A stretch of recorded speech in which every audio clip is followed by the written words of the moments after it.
Good morning, ladies. Welcome to your mindfulness meditation and pranayama practice for Friday, November the 18th. So feel free to cozy on in.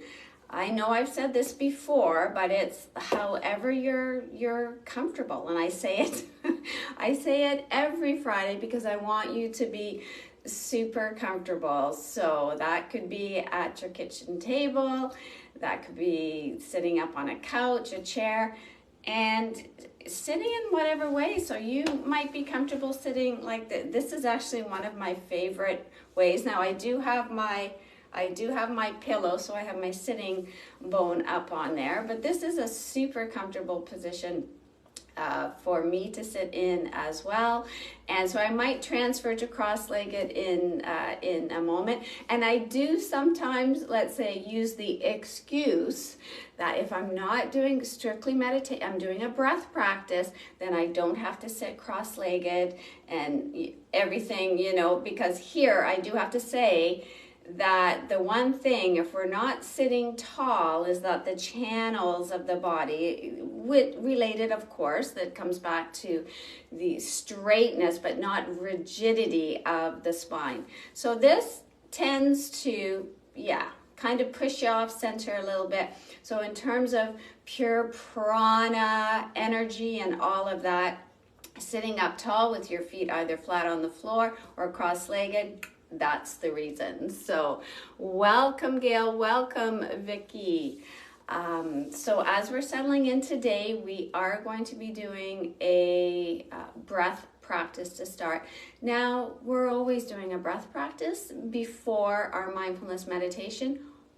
I'm going to say more with our mindfulness meditation. And as you are coming on this morning, I wanted to address a really interesting question. This was in one of my classes this week. And one of my participants said that she had watched was watching I don't know if it was CTV, it was a news program anyways, and it was talking about meditation. And in that particular piece, the person that was presenting the information about meditation said meditation may not be something that you want to do as a way to fall asleep or just before bed. And she was asking me about that and saying, well, I thought that is something that we should be doing, is a meditation before bed. And there are so many apps that are about, you click sleep and you go through the particular meditation. Because I didn't see the piece on the news channel, the only thing that I can think about with regard to that is mindfulness meditation, particularly mindfulness meditation. It's a workout for the brain. You've heard me before say it's taking your brain to the gym. If you are settled in, having a good, surrendering to sleep, if you've been listening to my podcast, and please do, we are surrendering to sleep for this month. Yes, we are wanting to let go of the day, which is going to include letting go of our thoughts. Okay, letting go as we release into sleep. In mindfulness meditation, we are bringing our attention back to our breath when we notice our attention has gone to a thought. So sometimes that is quite the tug of war. And sometimes it can feel agitating and frustrating because you're trying to follow your breath and then your attention is gone and you're on that hamster wheel again. And then you drag it back. And sometimes you'll hear me say, right, I'm dragging it back, kicking and screaming. So as you're popping on, hey Sandra, good morning, Suzanne. Welcome. Excited because Suzanne's feeling better. Is why I'm excited there. So yes, that question of should I do meditation before bed? So that might be, and I'd just like you to notice that sometimes when we're doing mindfulness meditation, again, it's a workout for the brain. We are training our brain to be in the present moment. We are training our brain to pay attention to our breath. We are training our brain not to get on that train, right? That thought train that spins us or takes us way away from what we want to focus on in the present moment. So that's where the frustration sometimes and agitation and I can't do this, I can't meditate, I'm never going to be able to do that. That's where that all comes from, and it's normal.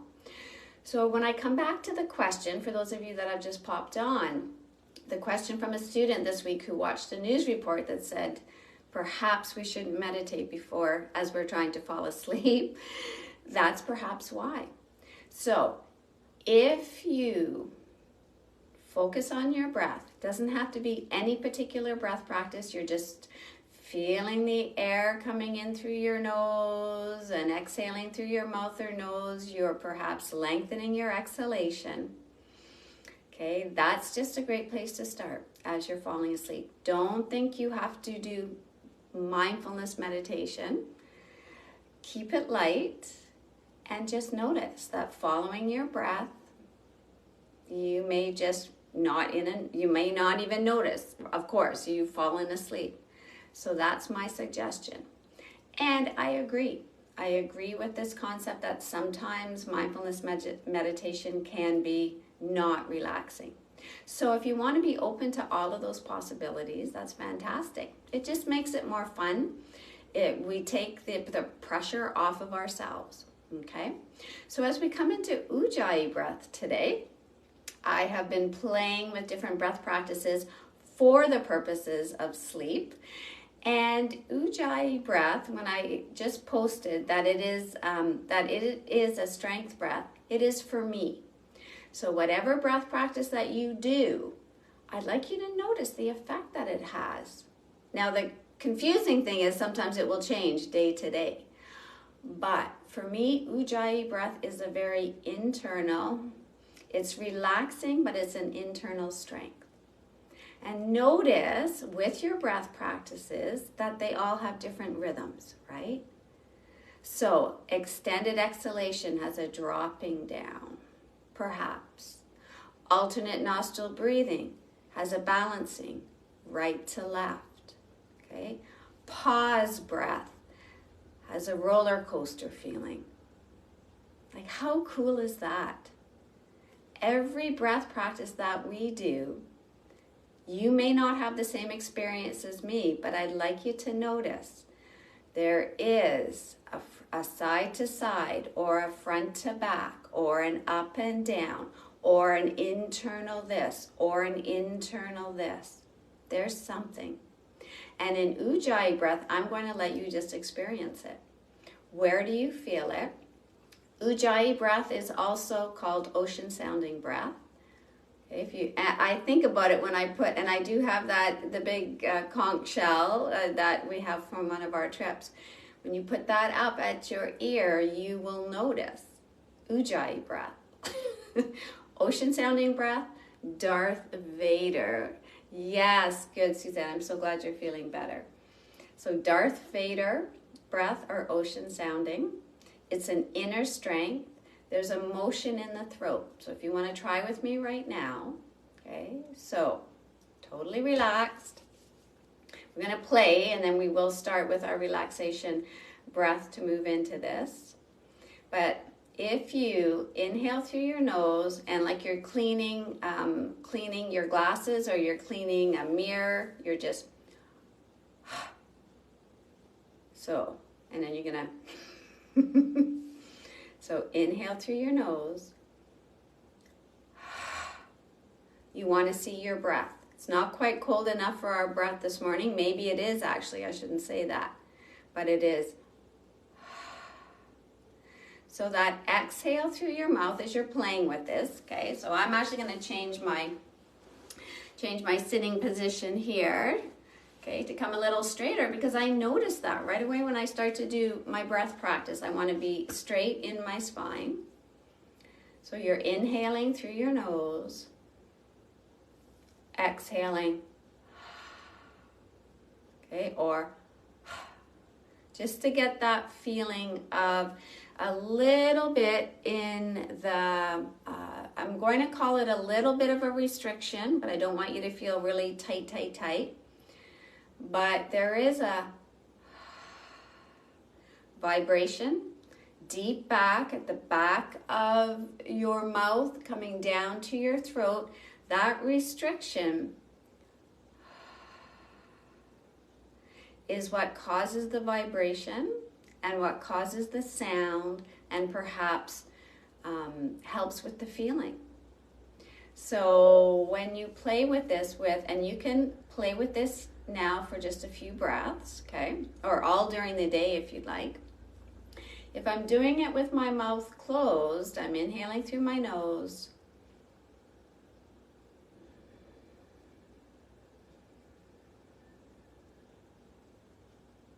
And again, you're not going to hear me, but I hear it. It's like that connection deep. If my fingers are in my ears and they come through the center, they meet in the center, that is partly where I'm feeling the vibration and hearing the sound as well. It's very internal, and what I love about it is it's something that you can do when nobody else knows what you're doing, but you're going very deep.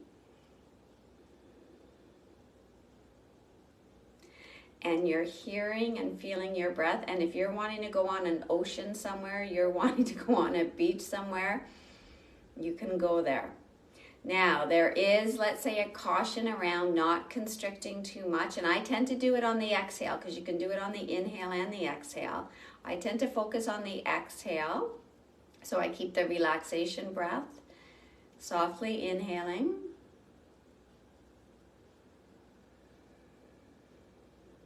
So again, notice where you hear. I feel it internally, okay, in my ears. I feel it in my throat. I come back to, so the exhale through the mouth helps me feel the sound of it. It changes the physical feeling of it. But when you exhale through the mouth, you'll feel the sound. It's like you're just warming up, you're just getting going. And as we're doing this, if it feels like it's starting to get constricted, just return back to your normal rhythm of breathing for a little bit, and then come back to, and you might exhale through the mouth to start, and then lightly close your lips and come back to Ujjayi breath. So it's also called victorious breath. It is a strong breath for power yoga, for Ashtanga yoga. So it can be used very physically for the body and the mind. But for me, it has a very strong internal relaxation and strength at the same time. And it will be different for you, and every single time. So as you're settling in, getting nice and comfortable, we start with our essential breath, the breath the way that it is in your body today. And then I'm going to suggest when to come into Ujjayi breath.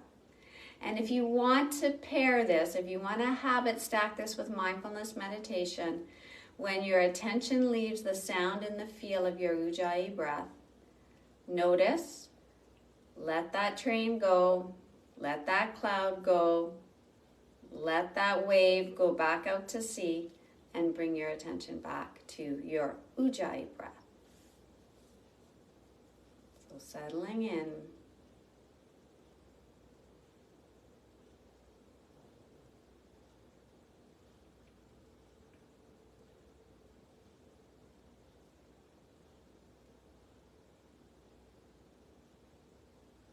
And even noticing the subtle movement and dance of your essential breath, of your natural breath.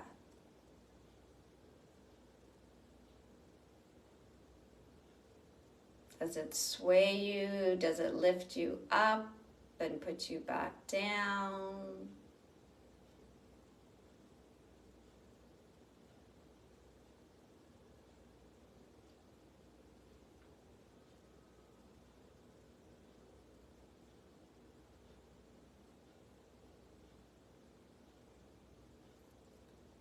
And just remembering that if you can't think of all of these different techniques, you come back to your essential breath, your rhythm.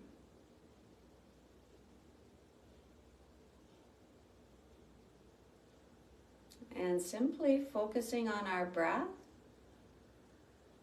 brings all the benefits of even some of the most advanced breathing techniques.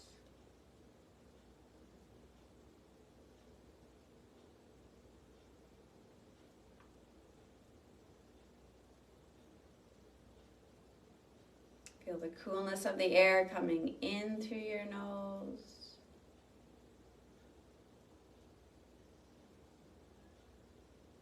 Again, as you start off, if you want to exhale through your mouth to get the sound to kind of kickstart your Ujjayi breath.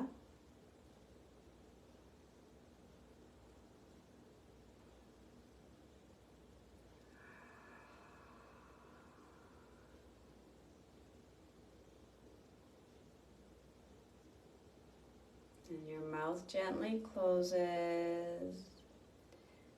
Doesn't have to be any longer than it normally is. Very light with it, very playful.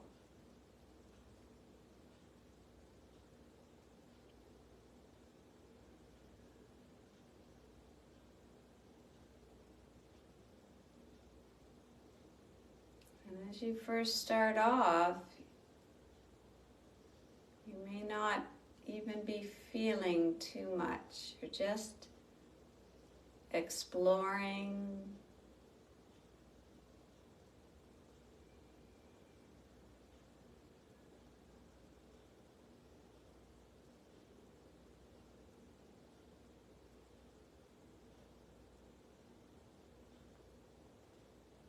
And just like every breath practice we do, sometimes because we're thinking, we're hanging out with it a little bit, and then we need to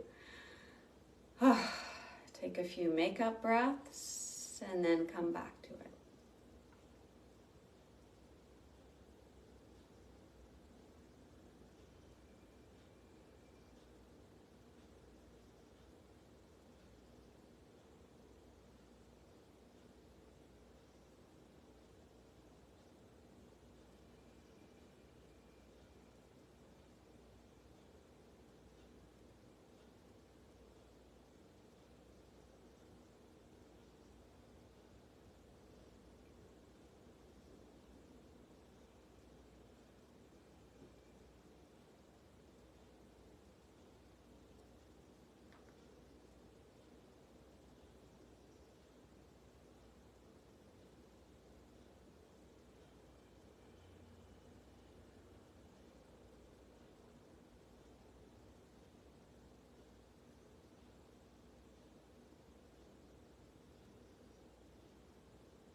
And sometimes you'll feel like you need to swallow just a couple of times, or yawn.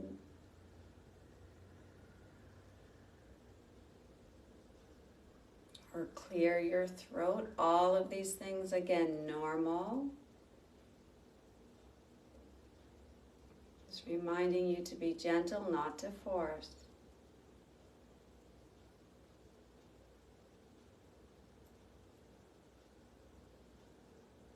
Sometimes even with your ears, there's a little, for me anyways, sometimes one ear clears a little bit, almost like it pops. I didn't realize that it was a little block, similar to alternate nostril breathing for the nose. This brings us very internal to the throat, to the ears, maybe even right up to the eyes. Just notice.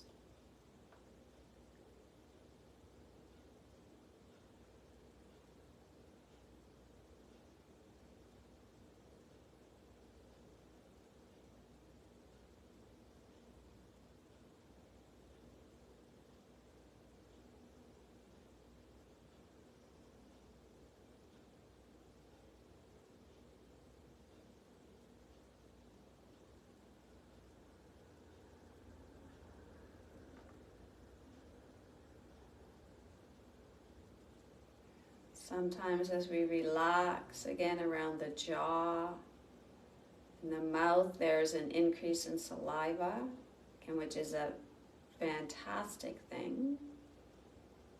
And that's why you might feel like you need to kind of reset, swallow, and very gentle.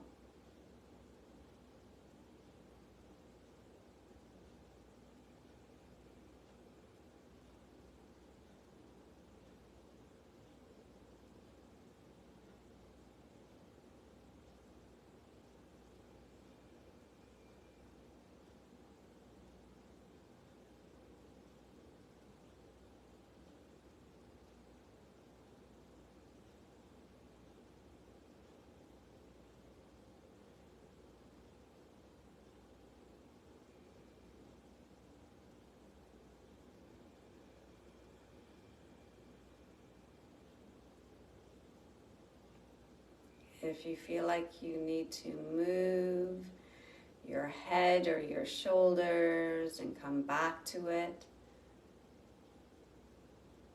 Sometimes we get a little rigid when we're focusing. So we need to just sit back and do a cat for a moment maybe and come forward, or to call that just a little stretching around the neck, the throat, the shoulders, and just for the last minute or two.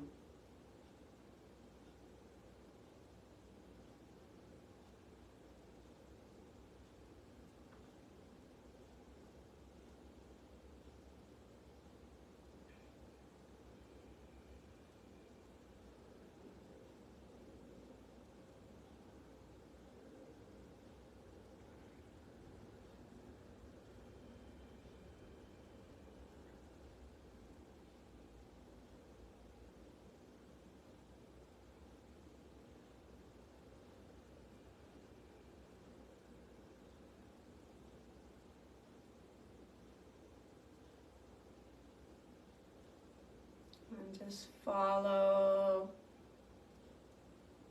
this last Ujjayi breath exhalation without forcing it. Just follow it right to its end point.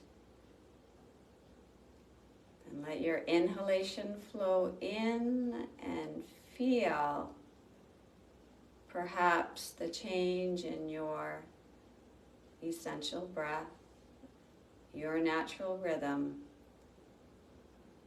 Notice if it's deepened or widened or slowed.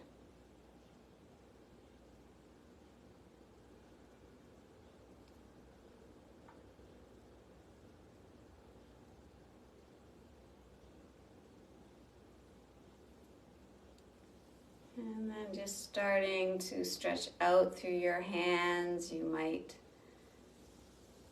start to rub the thighs, the knees. You might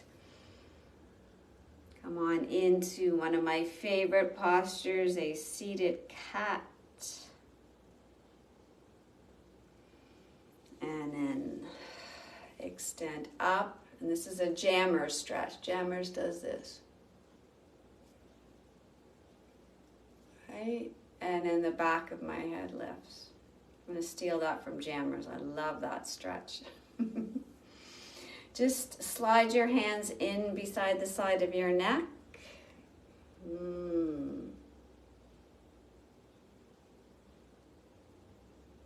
Oh, I love that, Suzanne. It's so true. Right? Any kind of sound, and when you're combining sound with a physical change in the body, right? It's going to help you stay focused. It's hard for your mind to wander when it's like, unless it's wandering to the beach, that's okay too.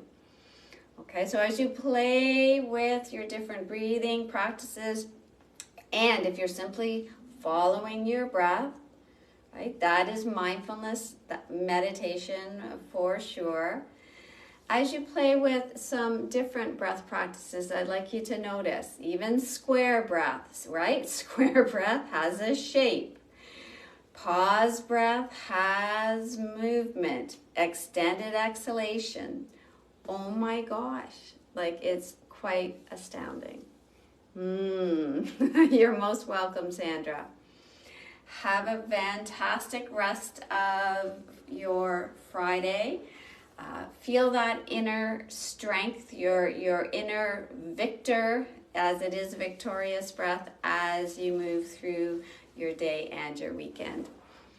Bye for now. And yes, thank you, Suzanne. Suzanne is back at it on Monday, 7 a.m. See you there.